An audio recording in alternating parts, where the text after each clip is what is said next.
I'm already a millionaire in my mind. I don't see it yet, but I believe it now. In the same way a seed is called by its finished form, I'm accepting my divine inheritance as a child of God. I'm meant to have life and have it more abundantly. My treasure on earth shall correspond directly to the treasure in the heaven of my mind. Abundance is my birthright. Ashe, amen, and so it is. My name is Julian Gordon, and I'm author of Rich and Righteous: Spiritual Secrets to Mastering Money, Manifestation, and Your Mind. After becoming a multimillionaire through real estate investing, I was moved by God at the beginning of the pandemic to share my money mindset that allowed me to quit my job in January of 2009 at the bottom of the last recession and achieve full financial freedom. I own my mental real estate before I own any physical real estate. This book is like some of your favorites: Rich Dad, Poor Dad, As a Man Thinketh, Think and Grow Rich, and the Bible all in one. But the divine downloads and thoughts that are in here are 100% original and came for a 6-month period at the beginning of the pandemic. This book is normally $100 on Amazon if you went there right now, but I want to give you access to it for free by inviting you to our next reading group. Yes, the reading group is 100% free. Every weekday for 100 days straight, I'll be reading and discussing the 10 money commandments in the book that make money come to you in your life easily, more frequently, and abundantly. And it will take about 30 to 45 minutes as we read 3 to 5 pages per day until we finish the book and reprogram your mind around money. Why 100 days? Well, if you are 30 years old, you've lived for 10,950 days. And we have to deprogram and reprogram the negative, scarcity-based money mindset society has taught you. And I believe I can do that in just 1% of the time in about 100 days. I'm done with shelf help. You know, when you buy a book to change your life, but you never read it, it just sits on your bookshelf and collects a whole bunch of dust. We off that. When is the last time you had an author actually read their book to you out loud because they cared about you getting the information in your soul? I'm not just here to get this book in your hands. More importantly, I want to get it in your head and your heart, because that's where the real transformation occurs, in the conscious and the subconscious mind. As scripture says, be ye transformed by the renewing of your mind. This is not the type of book that you just read once. To renew the subconscious mind requires repetition over and over and over. So if you joined us last time, I encourage you to join us again. I myself have read this book over 10 times already. So click the link to join our next reading group, and when you sign up, I'm gonna give you the first 2 chapters of the book for absolutely free on what is money and abundance is your birthright, so that you can start your journey to a more abundant life today.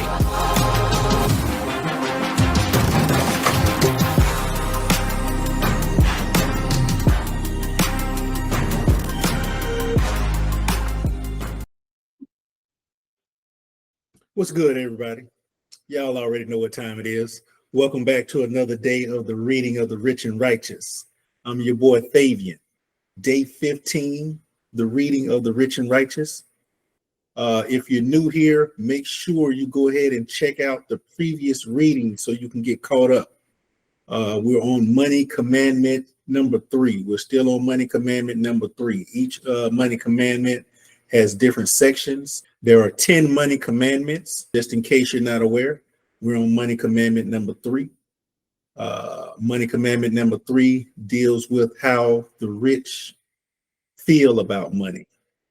If you don't have the book, there is a link in the description section below. Make sure you click on the link. Go ahead and order you a copy of the book so you can follow along. Right now, you are with us because of the 100-day challenge. I will be reading this book for 100 days. Helping everyone reprogram their mind around money. The book has been phenomenal for me, and I wanted to share the experience that I received when I did the 100-day challenge with Julian. So now you're doing the 100-day challenge with me. We're doing this book reading for 100 days, working on reprogramming our minds around money. Today is day 15. Consistency is the key. That's why I post this video every morning, Monday through Friday at 7:30 Central Time. I like to get my cup of coffee in the morning. To each his own. I know we have different time zones. If you cannot chime in at 7:30, definitely still allot your time to stay focused and listen to the video and get your reading in. I know a lot of people check the videos out after work prior to going to bed. That's fine.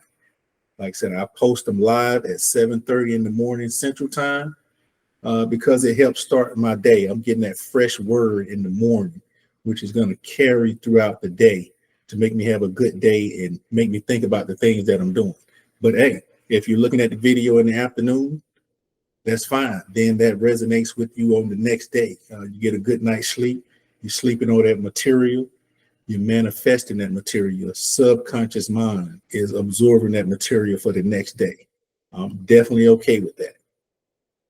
As long as we are reading and getting those takeaways. Those takeaways are key. If you're not getting any takeaways, you need to go back and reread. That means you're not absorbing the information. In order to reprogram our minds around money, we have to understand the concepts. We have to feel what is being spoken to us. All right, with that being said, man, we're going to go ahead and get day 15 started. Let's go ahead and see what are the 5 emotional causes of debt. There are 5 emotional causes of debt. Conquering these emotions will put you on the path to wealth consciousness. I would like to point them out so that you can be aware of them when they arise in your life. All right. The first one is impatience. Everybody type impatience. Okay, so impatience. When your eyes are bigger than your work, when your eyes are bigger than your work ethic, okay, you want what you want right now. That is uncontrolled desire. Okay, when your eyes are bigger than your work ethic, you want what you want right now. That is uncontrolled desire. Desire is not bad. It is a very powerful emotion when used properly.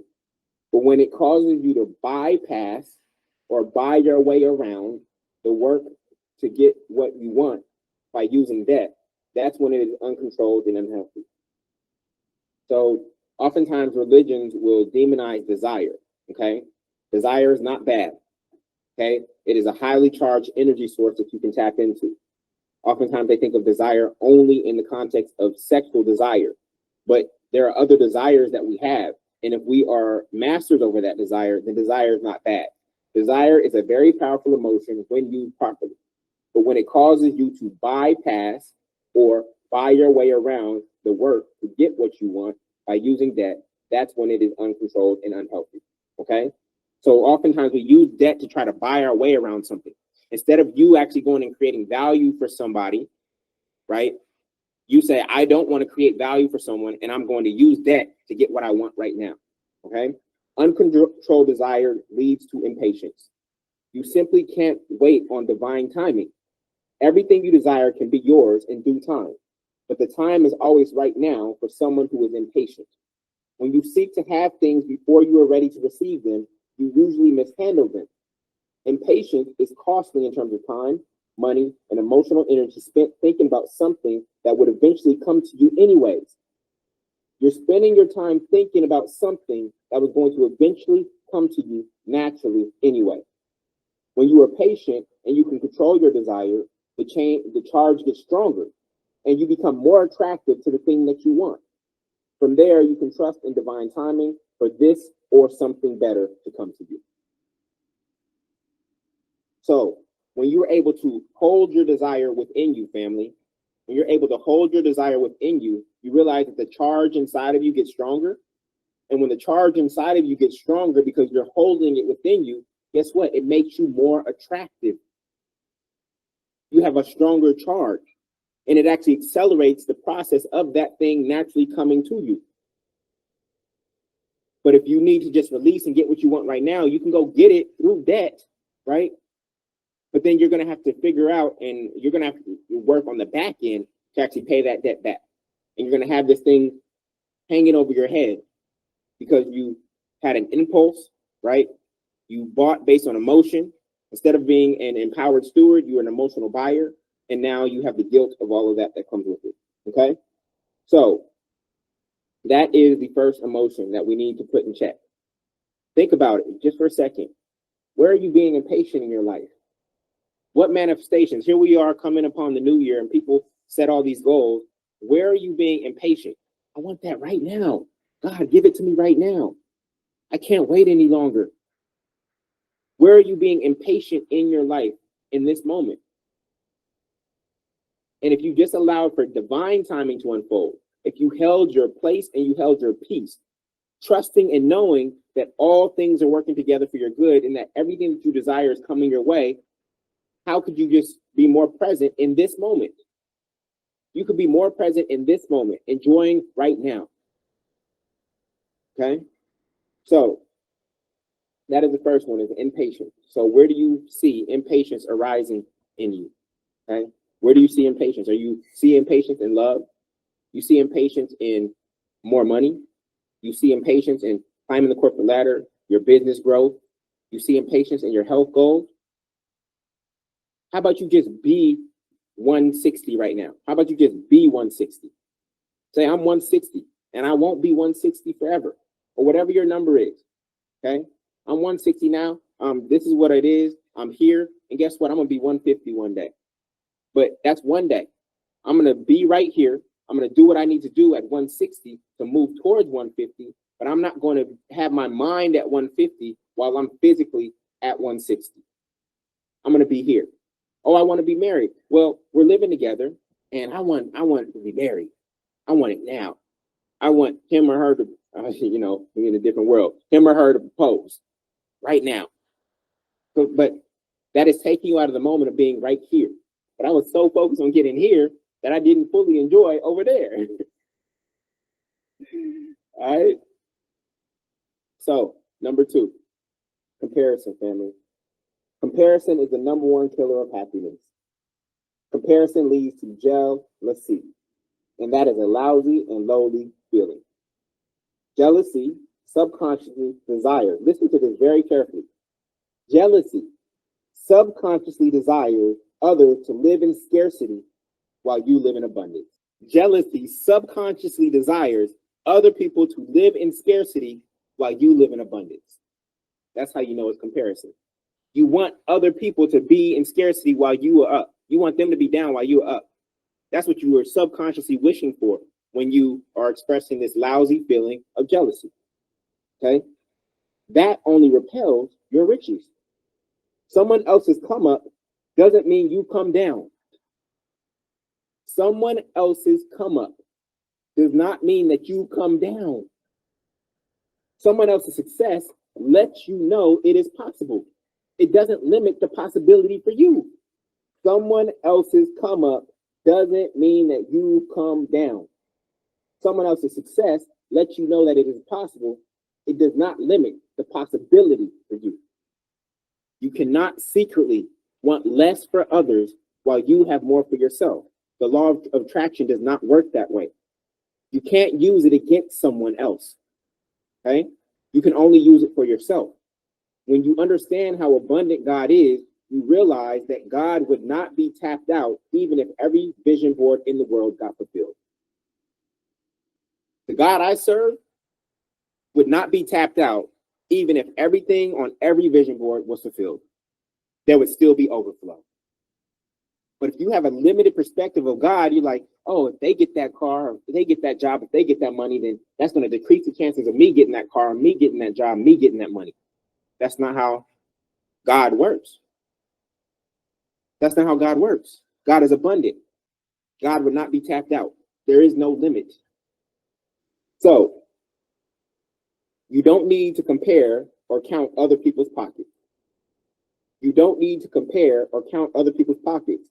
There's a lot of false prophets on the internet acting like their monthly revenues are actually profits. Apple's profit margin is around 20%, meaning that they only keep $20 in profit for every $100 in revenues they earn. Okay, so you have a lot of people on social media talking about, oh yeah, I made 6 figures this month. You know what I'm saying? I made $1 million this year. I'm out here doing it. You're talking about your revenues, family. What's your actual profit margin? What did you actually take home? Now, I'm happy. I celebrate your abundance. I'm happy you achieved $1 million in revenue. I'm happy you achieved 6 figures this month. Okay? But what is your actual profit on that? Let's talk about your profit, because that's really all that matters. It's not how much you made, it's how much you kept. Okay? So, for comparison, Amazon's profit margin is around 6%, and Tesla's profit margin is around 2% at the time of this writing. So when you see these big companies, right, on these indexes in terms of how much they made, make sure you're looking at the profit number, not the actual revenue number. Now, revenue can be a good indication of profit, but it is not always the case, because in different industries, the cost infrastructure that are required to deliver on that revenue can be higher. It is harder to deliver a car or a Tesla than it is to deliver an iPhone. Okay? So instead of comparing, focus on what you are creating. Instead of comparing, focus on what you are creating. If you feel what you're creating is too small, then you should think bigger rather than hoping someone else stays small, because that someone else ends up being you. I'm going to repeat that. If you feel what you're creating is too small, then you should think bigger rather than hoping someone else stays small, because that someone ends up being you. An abundance mindset seeks to expand the pie, not just get a piece of a finite pie. An abundance mindset seeks to expand the pie, not just get a piece of a finite pie. We've done this exercise before, right? And I said, how many hamburger spots are out there? How many hamburger and fry spots are out there? Just go ahead and name them, because this is a quick, great exercise just to remind you of how abundant life is. How many hamburger spots are out there, family? Hamburger and fries, give them to me. Wendy's, Five Guys, Burger King, McDonald's, Whataburger, Sonic, Checkers, Nations, The Habit, Arby's, The Cookout, Hardee's, Smash Burger, Shake Shack. Where do you see scarcity there, family? Please, White Castle, Steak and Shake, Fuddruckers. Where do you see scarcity there? If McDonald's was established and then Burger King and the founders of Burger King like, man, McDonald's already got it on lock. Man, we good. I don't think we should do this, because they already winning. They're already huge. I don't think there's space for us. But y'all just railed off 20 plus. Oh, In-N-Out Burger, Jack in the Box. Like, these are still big names. We passed 20 now, and we still talking about big nationwide brands. Okay, so anytime you get into scarcity mindset, just keep driving and start counting. Either start naming all the hamburger and fry spots that you know of, right? Or just drive and look at them as you pass them on each corner. And that will bring you back to the space of, man, there's more than enough for everybody. There is more than, everybody type that. There is more than enough for me. Change the last word. This, because it's not just about you. There's more than enough for everyone. I just need you to affirm that. There is more than enough for everyone. The third emotion is laziness. Laziness. Proverbs 10:4 says, lazy hands make for poverty, but diligent hands bring wealth. Laziness is not our nature, but it is part of nature. Okay? Listen to the nuance. Laziness is not our nature, but it is part of nature. It is not that we are lazy, but we are uninspired. Therefore, we conserve our energy because we haven't found something worthwhile to use it for or pursue. That's why seeking your purpose is so powerful. When you are powered by purpose and have a clear sense of why you're here, you tap into spiritual energy that will help you defeat tiredness, procrastination, and other spirits that keep you from being about your mother, father, God's business. Purpose-driven people use rest, which can be perceived as laziness, strategically. All right, just wanted to pause right here real quick. This is for all the people in my investment group with the Wall Street Trapper. That is definitely one of his quotes that we can resonate with from the community. Diligent hands build wealth. Diligent hands bring wealth. He's always using that quote. We are always using that quote in the community. So I just wanted to point that out. Lazy hands make for poverty. When we're in the community doing our investments, researching stocks, researching companies, we are being diligent. We're not being lazy. We're researching. We're looking for the information. We're doing all the things that need to be done in the investment world. We're being diligent. And eventually our diligent hands will bring us wealth. Just wanted to pause and point that out for any of my trapping community.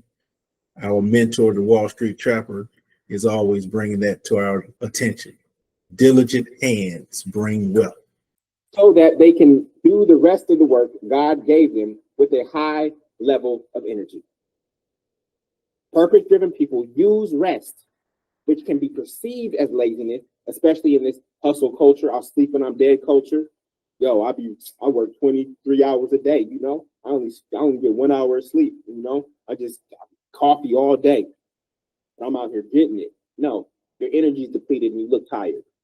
See, what time freedom has allowed for me to do is actually take a nap in the middle of the day.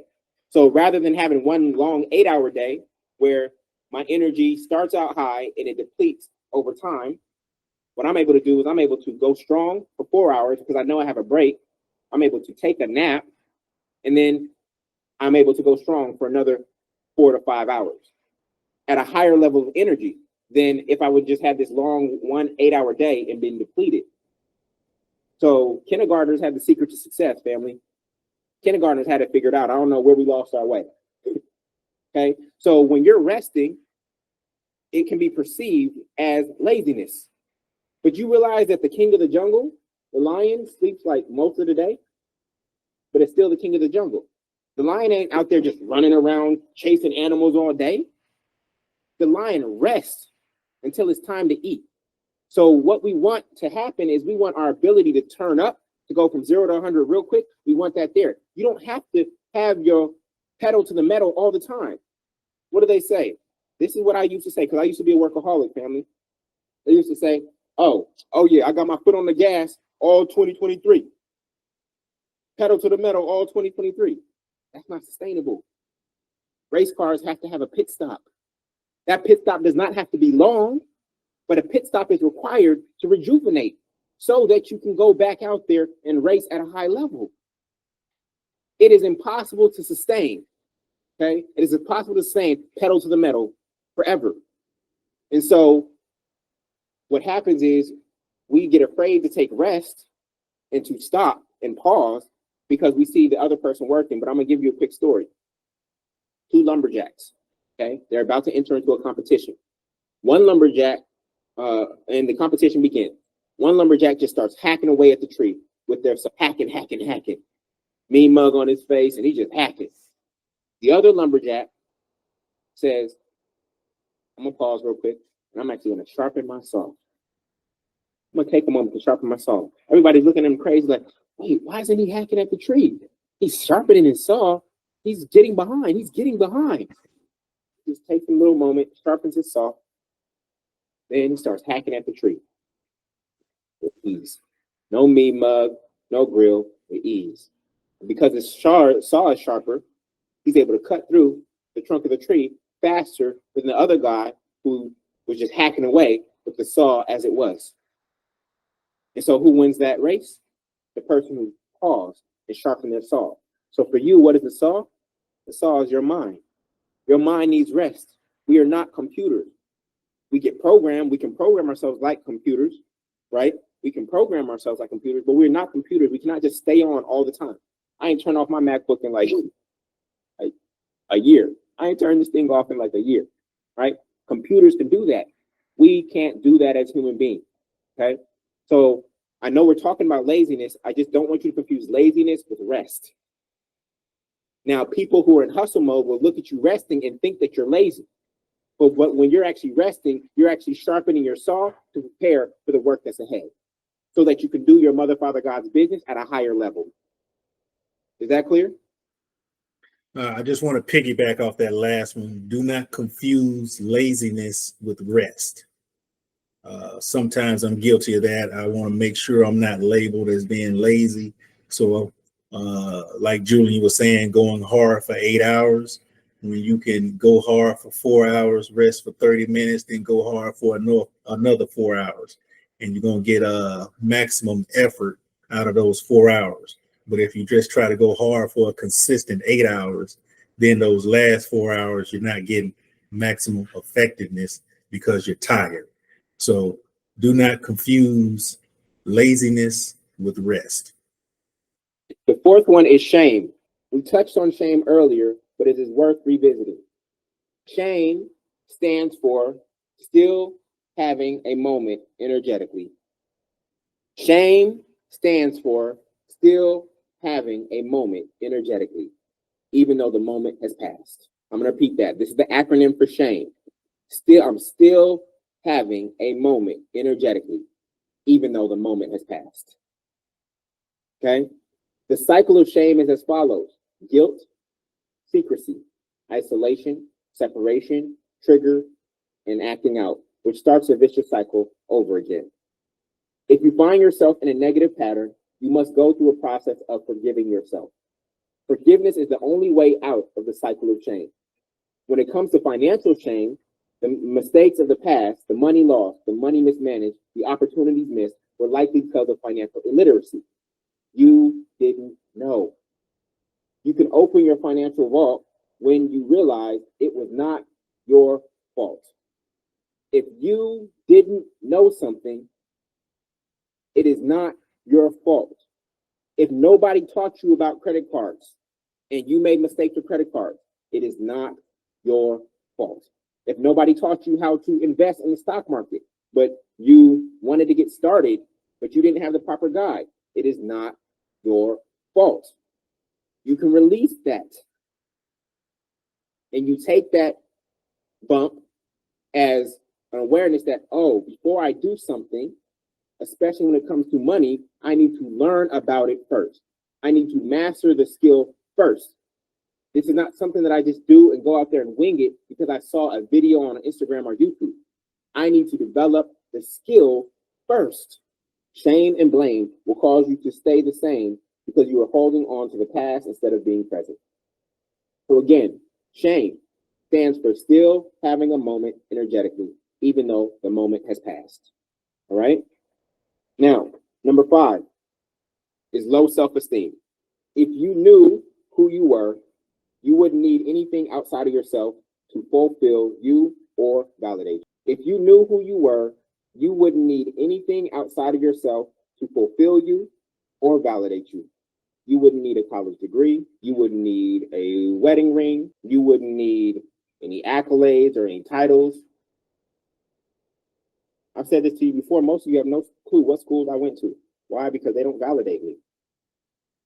Some of us early on in our lives, we throw out what school we went to, right? To get validation and credibility from an employer or from a potential mate. Oh yeah, I work at such and such and such and such. Y'all don't have a clue what schools I went to. Why? Because I don't lead with them. When you look at the world's most successful people, they lead with their personal brand. I knew about Warren Buffett before I knew about Berkshire Hathaway. Berkshire Hathaway is the company where he's created his wealth, but he's done a great job of personal branding, right? The world's most successful people lead with their personal brand. And then the institutions that they are part of, right, or have created, they come behind them. Those institutions don't validate me. I validate those institutions. But we do it backwards. We try to stack up our resume with all kinds of accolades and achievements and awards and things of that nature. You're not looking at your resume. So the way that you speak about yourself when you introduce yourself, that first thing that comes after I am, oh, I'm a such and such graduate. I'm an alumni of such and such. Oh, I'm a lawyer for such and such. That's the identity that you're holding on to. But I want you to know that the identity is actually inferior to the fact that you are a child of God, because that identity could change. You could not be a lawyer tomorrow. But what never changes, the one identity that never changes, is that you're a child of God. That's the one identity that never changes. And I'm going to anchor myself to the identity that never changes, that's permanent, because that must be my true identity if it is unchangeable. So if you knew who you were, you wouldn't need anything outside of yourself to fulfill you or validate you. Most consumer-based purchases that go beyond our daily needs are rooted in some sort of insecurity. We seek to quickly cover up any gap within ourselves with a purchase rather than address the insecurity at its root. You feel ugly, so you buy what? Makeup. You feel inadequate, so you buy what? Education. You feel uncool, so you buy certain clothing brands or cars. When you know who you are and why you are here, you don't waste money to buy things to show off or gain approval from others. Matthew 6:12 says, and forgive us our debt as we have forgiven our debtors. You have the power to forgive others, but our greatest debtor is not others or institutions to whom you may owe financial debts to. Your greatest debtor is not Sally Mae. Your greatest debtor is not the hospital. Your greatest debtor is not the mortgage company. Our greatest debtor is us.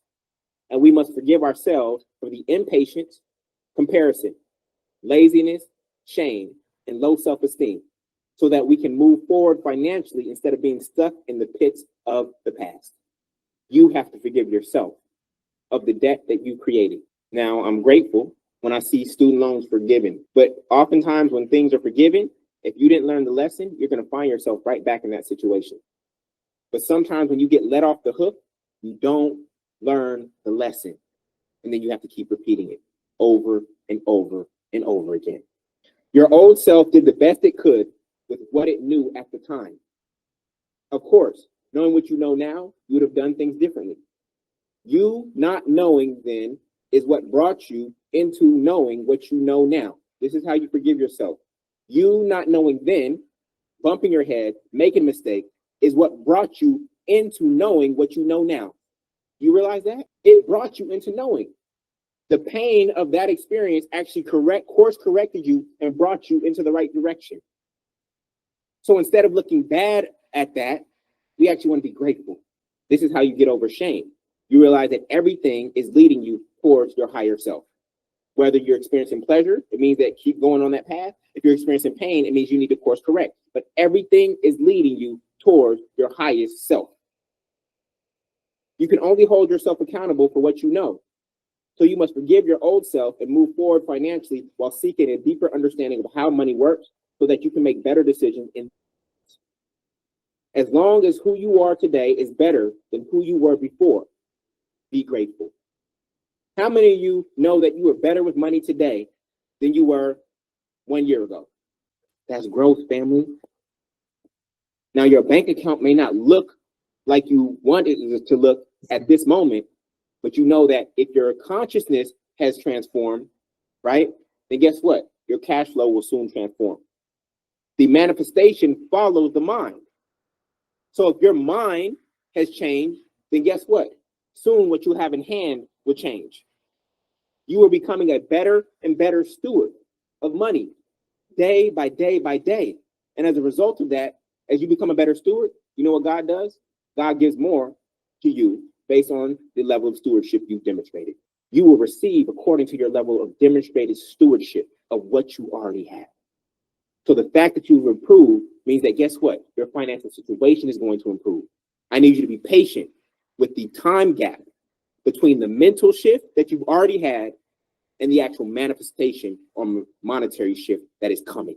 If the mind has shifted, then you know the monetary shift is coming as well.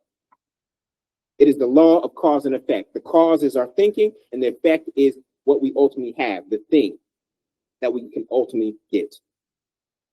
All right, this concludes day 15. Day 15 is officially in the books. What are your takeaways?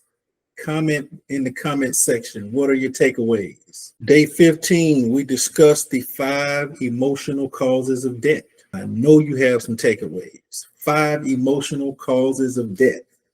You know, one is being impatient, not willing to let time manifest instead of going into debt to get what you want right now. You're impatient. Comparison. Stop comparing your life to someone else's life. Because they have it now, you feel you need to have it now. And you end up going into debt trying to get where they are because you're comparing your pockets to their pockets.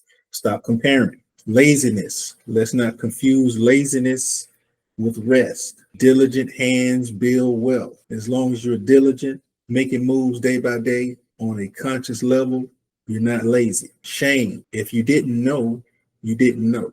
We discussed that part. Shame.